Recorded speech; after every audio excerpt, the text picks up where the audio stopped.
Praise Lord. ദൈവനാമത്തിന് മഹത്വം ഉണ്ടായിരിക്കട്ടെ. കടന്നു വന്നിരിക്കുന്ന എല്ലാവർക്കും യേശുക്രിസ്തുവിന്റെ നാമത്തിന്റെ സ്നേഹം നിലത്ത് അറിയിക്കുന്നു. ഒരു ചെറിയ മെസ്സേജ് നിങ്ങളുമായി പങ്കുവച്ച് വേഗത്തിൽ തന്നെ ഇരിക്കാനായിട്ട് ആഗ്രഹിക്കുന്നു. ഞാൻ ഇന്നിവിടെ പറയുവാനായിട്ട് ആഗ്രഹിക്കുന്നത് നമ്മെ കരുതുന്ന ഒരു ദൈവത്തെക്കുറിച്ചാണ്. അതിന് ആധാരമായിട്ടൊരു വാക്യം വായിക്കാം. 3 പത്രോസ് 5:7 വാക്യം. അവൻ നിങ്ങൾക്കായി കരുതുന്നതായ നിങ്ങളുടെ സകല ചിന്താകുലവും അവന്റെ മേലിട്ട് കൊടുക്കും. Praise Lord. നമ്മൾക്ക് എല്ലാവർക്കും വളരെയധികം പരിചിതമായിട്ടുള്ള ഒരു വാക്യമാണത്. അവൻ നിങ്ങൾക്ക് വേണ്ടി കരുതുന്നതാകിയാൽ നിങ്ങളുടെ സകല ചിന്താകുലവും അവൻ്റെ മേൽ ഇട്ടുകൊടുക്കും. നമുക്കറിയാം, യേശുവിൻ്റെ 12 ശിഷ്യന്മാരിൽ ഒരുവനായ പത്രോസ് അപ്പോസ്തലനാണ് ഈ വചനം എഴുതിയത്. പത്രോസ് ഇത് എഴുതിയത് ഗലാത്യ, കപ്പദോക്യ, ആസ്യ ഇങ്ങനെ ചിതറിപ്പാർത്തിരുന്ന ക്രിസ്ത്യാനികൾക്ക് അല്ലെങ്കിൽ അവിടെയുള്ള വിശ്വാസികൾക്ക് വേണ്ടി എഴുതിയൊരു വചനമാണ്. ക്രിസ്ത്യാനികൾ വളരെ അധികം പീഡകൾ അല്ലെങ്കിൽ അവർ വിശ്വാസത്തിൽ നിന്ന് മാറിപ്പോകുന്ന വിശ്വാസ ത്യാഗം അനുഭവിച്ചുകൊണ്ടിരിക്കുന്ന ഒരു സമയത്താണ് പത്രോസ് ഈ വചനം എഴുതുന്നത്. ഈ ലേഖനത്തിലൂടെ പത്രോസ് യേശുവിനെ മാതൃകയാക്കേണ്ടത് എപ്രകാരമാണെന്ന് പല വാക്യത്തിൽ കൂടെ ഈ ലേഖനത്തിൽ പത്രോസ് പറയുന്നുണ്ട്. നമുക്ക് വളരെ ആത്മവിശ്വാസവും ഒരു പ്രതീക്ഷയും ഒക്കെ തരുന്നൊരു വാഗ്ദത്ത വചനമാണിത്. നമുക്ക് വേണ്ടി കരുതുന്ന ഒരു ദൈവം, അല്ലേ? അപ്പം ഇവിടെ പത്രോസ് ഈ വചനത്തിലൂടെ വ്യക്തമായി പറയും, നമുക്ക് വേണ്ടി കരുതുന്ന ദൈവത്തെ കുറിച്ചാണ് പത്രോസ് അത് പറയുന്നത്. അപ്പൊ തന്നെ നമുക്ക് മനസ്സിലാക്കാം, പത്രോസിന്റെ അനുഭവത്തിൽ നിന്ന് തന്നെയാണ് പത്രോസ് ഈ വചനം എഴുതിയത്. തീർച്ചയായും നമുക്ക് പറയാൻ സാധിക്കും, പല സമയത്തും പത്രോസിന് ദൈവത്തിന്റെ കരുതൽ അനുഭവിക്കുവാനായിട്ട് സാധിച്ചിട്ടുണ്ട്. പത്രോസിനെ കുറിച്ച് അറിയാൻ നമ്മൾ നോക്കുകയാണെങ്കിൽ കാണാനായിട്ട് സാധിക്കും. ഗലീല കടൽപ്പുറത്ത് മീൻപിടുത്തക്കാരനായ ശീമോനെ ആദ്യമായിട്ട് പത്രോസ് എന്ന് യേശു വിളിച്ചു. തൻ്റെ ശിഷ്യന്മാരിൽ തിരഞ്ഞെടുത്തപ്പോൾ ആദ്യമായി തിരഞ്ഞെടുത്ത 2 ശിഷ്യന്മാരിൽ ഒരുവനായിരുന്നു പത്രോസ്. പിന്നീട് അവിടെ നോക്കുകയാണെങ്കിൽ യേശുവിൻ്റെ കൂടെ ഉണ്ടായിരുന്ന സമയത്തൊക്കെയും പലപ്പോഴും പത്രോസ് യേശുവിൻ്റെ കരുതൽ തൻ്റെ തുടക്കത്തിൽ തന്നെ തൻ്റെ ശൂന്യമായിരുന്ന വലയിൽ അല്ലെങ്കിൽ പടകിൽ പെരുത്ത മീൻകൂട്ടം നിറയുമാറ് മീനുകളെ കണ്ട് പത്രോസ് യേശുവിൻ്റെ അത്ഭുതം അല്ലെങ്കിൽ യേശുവിൻ്റെ കരുതൽ അറിയുവാനായിട്ട് ഇടയായി തീർന്നു. അതുപോലെ തന്നെ പത്രോസ് നമുക്ക് നോക്കുമ്പോൾ കാണാനായിട്ട് സാധിക്കും, വെള്ളത്തിന്മേൽ കൂടെ നടന്നപ്പോൾ താൻ അനുഭവിച്ചറിഞ്ഞ ദൈവത്തിൻ്റെ കരം, തന്നെ താങ്ങിയ ദൈവത്തിന്റെ കരം താൻ കാണുവാനായിട്ട് ഇടയായി തീർന്നിട്ടുണ്ട്. തൻ്റെ സഹോദരന്മാരുമായി പടകിൽ പോകുമ്പോൾ കാറ്റിനെയും കടലിനെയും ശാന്തമാക്കിക്കൊണ്ട് തൻ്റെ പ്രാണനെ കരുതിയ ദൈവത്തിന്റെ ആ കരം പത്രോസ് കാണുവാനായിട്ട് ഇടയായി തീർന്നിട്ടുണ്ട്. അത് പിന്നെ നമുക്ക് നോക്കുകയാണെങ്കിൽ പിന്നീട് നമുക്ക് കാണുവാനായിട്ട് സാധിക്കും, തൻ്റെ ശുശ്രൂഷ മുഖത്തും പത്രോസ് അത് ദൈവത്തിന്റെ വലിയ കരുതൽ കാണുവാനായിട്ട് ഇടയായി തീർന്നിട്ടുണ്ട്. അപ്പോസ്തല പ്രവൃത്തികൾ 12:5 മുതൽ 11 വരെയുള്ള ഭാഗങ്ങൾ നോക്കുവാണെങ്കിൽ നമുക്കറിയാം, അവിടെ പത്രോസ് തടവറയിൽ ദൈവത്തിന്റെ കരുതൽ കാണുവാനായിട്ട് ഇടയായി തീർന്നു. ഹെരോദ രാജാവിന്റെ സമയത്ത് പത്രോസ് തടവിലായിരുന്ന സമയത്ത് അവിടെ സഭ ശ്രദ്ധയോടുകൂടി പത്രോസിന് വേണ്ടി പ്രാർത്ഥിച്ചു. അപ്പോൾ കർത്താവിന്റെ ദൂതൻ പത്രോസിന് വേണ്ടി ആ തുറുങ്കലിൽ ഇറങ്ങി. അവിടെ അതിന്റെ 7 വാക്യം അപ്പോസ്തല പ്രവൃത്തികൾ 5:7 വാക്യം വായിക്കാമോ? അറയിൽ വെളിച്ചം പ്രകാശിച്ചു. അവൻ പത്രോസിനെ വ്യാപൃത തട്ടി വേഗം എഴുന്നേൽക്ക എന്ന് പറഞ്ഞ് അവനെ ഉണർത്തി. ഉടനെ അവന്റെ ചങ്ങല കൈമേൽ നിന്ന് വീണു.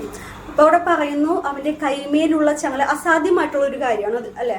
അവന്റെ കൈമേൽ കർത്താവിന്റെ ദൂതൻ പത്രോസിനു വേണ്ടി തുറുങ്കലിൽ ഇറങ്ങി തന്നെ 2 പടയാളികളുടെ മധ്യത്തിൽ തന്റെ കയ്യിൽ ബന്ധിച്ചിരുന്ന ചങ്ങല കൈമേൽ നിന്നും വീണുപോയി. അതിന്റെ 10 വാക്യം വായിക്കാമോ? അവർ 1-ാം കാവലിൽ 2-ാമത്തേതിൽ കടന്ന് പട്ടണത്തിൽ ചെല്ലുന്ന ഇരുമ്പ് വാതിൽക്കലെത്തി അതവർക്ക് സ്വതവേ തുറന്നു. പുറത്തിറങ്ങി ഒരു തെരുവ് കടന്ന് ഉടനെ ദൂതൻ അവനെ വിട്ടുപോയി. അതെ, അവിടെ തന്നെ പൂട്ടിയിട്ടിരുന്ന വലിയ ഇരുമ്പുവാതിൽ സ്വയമേ അവർക്ക് വേണ്ടി തുറന്നു. അപ്പം നമുക്കവിടെ കാണുവാനായിട്ട് സാധിക്കും, ഹേരോദാവിൽ നിന്നും യഹൂദ ജനത്തിൽ നിന്നും അതുപോലെ തന്നെ പത്രോസിനെ കരുതിയ കർത്താവിന്റെ ദൂതനെ അയച്ച് പത്രോസിനെ കരുതിയ ദൈവത്തിന്റെ ആ കരുതൽ നമുക്ക് അവിടെ കാണുവാനായിട്ട് സാധിച്ചു.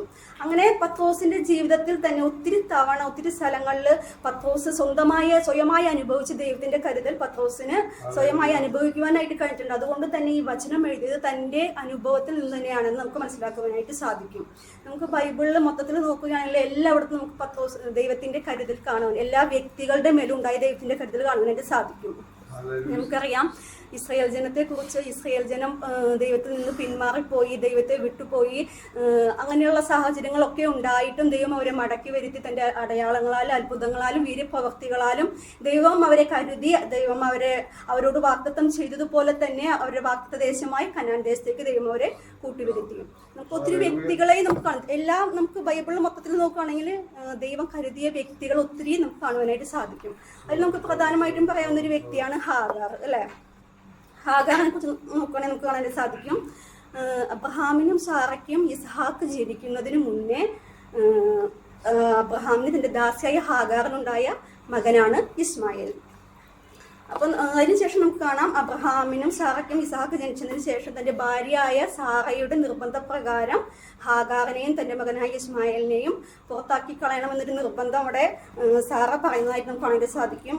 ആ ഭാഗം നമുക്ക് വായിക്കാം. ഉൽപ്പത്തി 21:12 മുതലൊന്ന് വായിക്കാം. എന്നാൽ ദൈവം അബ്രഹാമിനോട്, ബാലന്റെ നിമിത്തവും ദാസിയുടെ നിമിത്തവും നിനക്ക് അനിഷ്ടം തോന്നരുത്. സാറ നിന്നോട് പറഞ്ഞു നൽകി അവളുടെ വാക്ക് കേൾക്കുക. ഇസ്ഹാക്കിൽ നിന്നുള്ളവരല്ലോ നിന്റെ സാക്ഷാൽ സന്ധിയിൽ വിളിക്കപ്പെടുന്നത്. ദാസിയുടെ മകനെയും ഞാനൊരു ജാതിയാക്കും, അവരുടെ സന്തതിയല്ലോ എന്ന് അറിയിച്ചു. അതെ, അവിടെ നമുക്ക് കാണാൻ സാധിക്കും. അപ്പോൾ സാറയുടെ നിർബന്ധപ്രകാരം അബ്രഹാം അവിടെ ഹാഗറിനെയും അതുപോലെ തന്നെ ഇസ്മായിലിനെയും കൂടി പുറത്താക്കി കളയുന്നൊരു ഭാഗമാണത്. അവിടെ അബ്രഹാമിനോട് കർത്താവിൻ്റെ തോന്നൽ പറയുന്നുണ്ട്, ഞാൻ നിന്റെ ബാലനെയും അവനും നിന്റെ സന്തതിയല്ല, ഞാൻ അവനെയും ഒരു വലിയ ജാതിയാക്കും. അപ്പോൾ ഒരു പ്രതീക്ഷയോട് കൂടെ തന്നെ അബ്രഹാം അവരെ രണ്ടുപേരെയും വീടിന് പുറത്താക്കി കളയാണ്. അപ്പം പോകുന്നതിന് മുന്നേ ഒരു തുരുത്തി വെള്ളം കുറച്ച് അപ്പവും കൊടുത്ത് ഹാഗാറിനെ അവിടെ നിന്ന് മരുഭൂമിയിൽ അവിടേക്ക് പുറത്താക്കുന്നതായിട്ട് കാണാൻ സാധിക്കും. അതിന് ശേഷം നമുക്ക് കാണാം ഹാഗാർ ബേർഷേബ മരുഭൂമിയിൽ കൂടി നടന്നു.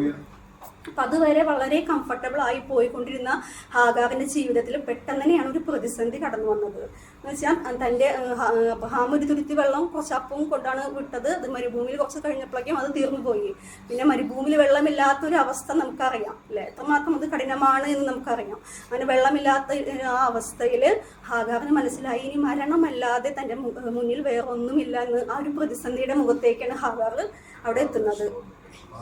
ഇപ്പം പിന്നെ നമുക്ക് കാണാൻ സാധിക്കും, അങ്ങനെ ഹാഗാർ തൻ്റെ മകനെ ഒരു കുറുങ്കാട്ടിൽ കൊണ്ടിട്ടു. കാരണം എന്താണെന്ന് വെച്ചാൽ തൻ്റെ മകൻ്റെ മരണം കണ്ണുകൊണ്ട് എനിക്ക് കാണുവാൻ പറ്റില്ല എന്ന് പറഞ്ഞുകൊണ്ട് ഹാഗാർ തൻ്റെ മകനൊരു കുറുങ്കാട്ടിലാക്കി ഹാഗാർ കുറച്ച് ദൂരെയായിട്ട് മാറിയിരിക്കും. അപ്പോൾ അവിടെ കർത്താവിൻ്റെ ദൂതൻ പ്രത്യക്ഷനായി ഹാഗാറിനോട് പറയാണ്, ഹാഗാറെ നീ ഭയപ്പെടേണ്ട, ഞാൻ നിന്റെ മകനെയും ഒരു വലിയ ജാതിയാക്കും. കാരണം ഒരു വാക്തത്വം കിടക്കുന്നൊരു സന്തതിയാണ്, ഒരിക്കലും കർത്താവ് അതിനെ കൈവിട്ട് കളയുകയില്ല. അങ്ങനെ പിന്നീട് നമുക്ക് കാണാനായിട്ട് സാധിക്കും ഹാഗാറിന് വേണ്ടി ദൈവം അവിടെ ഒരു നീരുറവ തുറന്നത്. അപ്പം നമ്മളും നമ്മുടെ ജീവിതത്തിൽ നമ്മൾ പ്രതീക്ഷിക്കാത്തൊരു സമയത്തായിരിക്കും നമ്മളൊരു പ്രതിസന്ധിയുടെ മുഖത്തേക്ക് കടന്നു പോകുന്നത്. ഇവിടെ നമുക്കറിയാം ഹാഗാറിൻ്റെ ഇത് നോക്കുകയാണെങ്കിൽ നമുക്ക് മനസ്സിലാവും, മരണമല്ലാതെ വേറൊരു ഇതും ഇതിനില്ല, ഒരു പ്രതിവിധിയില്ല എന്ന് വിചാരിച്ചു കൊണ്ടിരുന്നിടത്ത് ദൈവം ഹാഗാറിന് വേണ്ടി ആ മരുഭൂമിയിൽ ഒരു നീരുറവയെ തുറക്കുവാനായിട്ട് ഇടയായി തീർന്നു. അപ്പം അവിടെ ഹാഗാറിന് സഹായമായത് മനുഷ്യൻ കൊടുത്തുവിട്ടൊരു തുരുത്തി വെള്ളമല്ല, ദൈവം നൽകിയ പറ്റാത്ത നീരുറവയാണ്. അപ്പോൾ നമ്മുടെ ജീവിതത്തിൽ നമ്മുടെ പ്രതിസന്ധിയുടെ മുഖങ്ങളിൽ നമ്മൾ മനുഷ്യൻ്റെ സഹായത്തിന് വേണ്ടിയല്ല, കാരണം മനുഷ്യൻ്റെ സഹായം എന്ന് പറയുന്നത് വ്യർത്ഥമാണ്. അതിന് നമുക്ക് അത്രയ്ക്ക് മനുഷ്യൻ്റെ സഹായം എന്ന് പറയുമ്പോൾ നമുക്ക് അത് ഒരു തുരുത്തി അല്ലെങ്കിൽ 2 തുരുത്തി വെള്ളത്തിൽ തീർന്നു പോകും. എന്നാൽ ദൈവത്തിൻ്റെ സഹായം എന്ന് പറയുന്നത് അതിന് ലിമിറ്റേഷൻ ഇല്ല, അത് പറ്റാത്ത നീരുറവ പോലെയാണ്.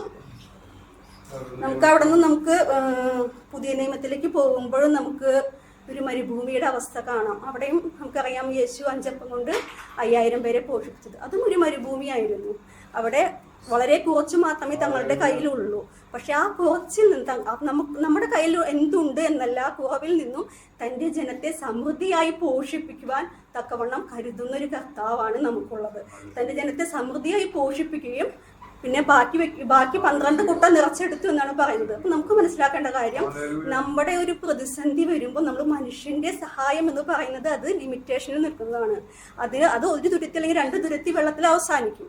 എന്നാൽ ദൈവത്തിൻ്റെ കരുതൽ എന്ന് പറയുന്നത്, ദൈവത്തിൻ്റെ സഹായം എന്ന് പറയുന്നത്, നമ്മുടെ സഹായം എന്ന് പറയുന്നത് ആകാശത്തെയും ഭൂമിയെയും ഉണ്ടാക്കിയ യഹോവയിൽ നിന്ന് വരുന്നു. ആ കരുതൽ എന്ന് പറയുന്നത് അത് പറ്റാത്ത നീരുറവ പോലെയാണ്. നമുക്ക് കാണാനായിട്ട് സാധിക്കും യേശു ശിഷ്യന്മാരോട് പറഞ്ഞ കുറച്ച് വചനം നമുക്ക് കാണാനായിട്ട് സാധിക്കും. ദൈവത്തിന്റെ കരുതൽ എങ്ങനെയെന്ന് യേശു ശിഷ്യന്മാരോട് പറഞ്ഞു കൊടുത്തിട്ടുണ്ട്. നമുക്ക് ലൂക്കോസിൽ 12:21 മുതൽ 31 വരെയുള്ള വാക്യങ്ങളിൽ അതൊക്കെ വ്യക്തമായിട്ട് കാണാൻ സാധിക്കും. നമ്മൾ ഒന്നിനെ കുറിച്ചും വിചാരപ്പെടേണ്ട ആവശ്യമില്ല. കാക്കയെ നോക്കുവിൻ, അത് വിതയ്ക്കുന്നില്ല, കൊയ്യുന്നില്ല, എങ്കിലും ദൈവം അതിനെ പുലർത്തുന്നു. വയലിലെ താമരയെ നോക്കുവിൻ, അത് നൂൽക്കുന്നില്ല, അധ്വാനിക്കുന്നില്ല, എങ്കിലും ദൈവം അതിമഹത്തായി തന്നെ അതിനെ കരുതുന്നു. നിങ്ങൾ എന്തു തിന്നും എന്തു കുടിക്കും എന്ന് കരുതി വിചാരിക്കേണ്ട. നമ്മുടെ ആവശ്യം ഇന്നതെന്ന് കർത്താവ് അറിയുന്നു. അപ്പം നമുക്ക് വേണ്ടത് കർത്താവ് ഇന്ന സമയത്ത് നൽകുന്നു. നമ്മൾ ചെയ്യേണ്ടത് എന്തുട്ടാ? യേശു അത് അവസാന വാക്യത്തിൽ അത് പറയുന്നുണ്ട്, മുമ്പേ അവന്റെ രാജ്യവും നീതിയും അന്വേഷിപ്പിൻ, അതോടുകൂടെ ഇതൊക്കെയും നിങ്ങൾക്ക് ലഭിക്കും. അപ്പം നമ്മൾ വിചാരിക്കുന്നത് നമ്മളോട് കൂടെ എപ്പോഴും ദൈവത്തിന്റെ ഒരു കരുതൽ, ഒരു പ്രൊട്ടക്ഷൻ ഉണ്ട്. പക്ഷെ പലപ്പോഴും നമ്മൾ തിരിച്ചറിയുന്നത് നമുക്ക് എന്തെങ്കിലും നമ്മുടെ ജീവിതത്തിൽ അനുഭവങ്ങൾ വരുമ്പോൾ മാത്രമാണ്. ചിലപ്പോൾ നമ്മൾ ഇവിടെ ഒന്ന് സാക്ഷ്യം പറയും, ആ ഒരു ദൈവത്തിന്റെ കരുതൽ അറിയുവാൻ തൊക്കണം സാധിച്ചു. അങ്ങനെയല്ല, നമ്മളോട് കൂടെ എപ്പോഴും ദൈവത്തിന്റെ ഒരു കരുതൽ, ഒരു പ്രൊട്ടക്ഷൻ എല്ലായ്പ്പോഴും ഉണ്ട്. യെശയ്യാവ് 46 പറയുന്നത് പോലെ തന്നെ, നിന്റെ അമ്മയുടെ ഗർഭം മുതൽ നിന്റെ വാർദ്ധക്യവും നരയുമുള്ള കാലത്തോളം നിന്നെ വഹിക്കുകയും ചുമക്കുകയും വിടുവിക്കുകയും കരുതുകയും ചെയ്യുന്ന ഒരു കർത്താവിനെയാണ് നമ്മൾ സേവിക്കുന്നത്. ആകയാൽ നമ്മൾ കഴിഞ്ഞ ആഴ്ചത്തെ വചനത്തിൽ കേട്ട ഒരു കാവൽക്കാരനെ കുറിച്ച് നമ്മൾ കേൾക്കാനായിട്ട് ഇടയായി തീർന്നു. ദൈവം നമ്മൾക്ക് കാവൽക്കാരനായിട്ട് നമ്മളെ കരുതുന്നവരായിട്ട് എല്ലായ്പ്പോഴും ഉണ്ട്. നമ്മുടെ റെസ്പോൺസിബിലിറ്റി, ഭൂമിയുള്ള റെസ്പോൺസിബിലിറ്റി, ഒരു കാവൽക്കാരന്റെ റെസ്പോൺസിബിലിറ്റി നമ്മൾ കേട്ടു. എന്താണ്? നമ്മൾ അറിഞ്ഞ വിശ്വാസത്തെ നമ്മൾ മുറുകെ പിടിക്കുക, നമുക്ക് സന്ദേശങ്ങളെ കൈമാറുക, നമ്മുടെ കുടുംബത്തെ അല്ലെങ്കിൽ നമ്മുടെ സഹോദരങ്ങൾക്ക് അവരുടെ മേലുള്ള ഉത്തരവാദിത്തങ്ങൾ അത് നിറവേറ്റുവാനായിട്ട് നമ്മൾ ശ്രമിക്കുക. ഈ ദിവസങ്ങളിൽ നമ്മൾ അറിഞ്ഞ ആ ദൈവത്തിൽ പൂർണ്ണമായും വിശ്വസിച്ചുകൊണ്ട് നമ്മുടെ സഹായം ആകാശത്തെയും ഭൂമിയെയും ഉണ്ടാക്കിയ യഹോവയെങ്കിൽ നിന്നാണ് വരുന്നതെന്ന് മനസ്സിലാക്കിക്കൊണ്ട് വ്യർത്ഥമായ മനുഷ്യന്റെ സഹായമല്ല, ദൈവത്തിന്റെ സഹായത്തിന് വേണ്ടി നമുക്ക് നമ്മെ തന്നെ സമർപ്പിക്കാമെന്ന് പറഞ്ഞുകൊണ്ട് നിർത്തുന്നു. ഈ വചനമാണ് ദൈവം സഹായിക്കുമാറാകട്ടെ.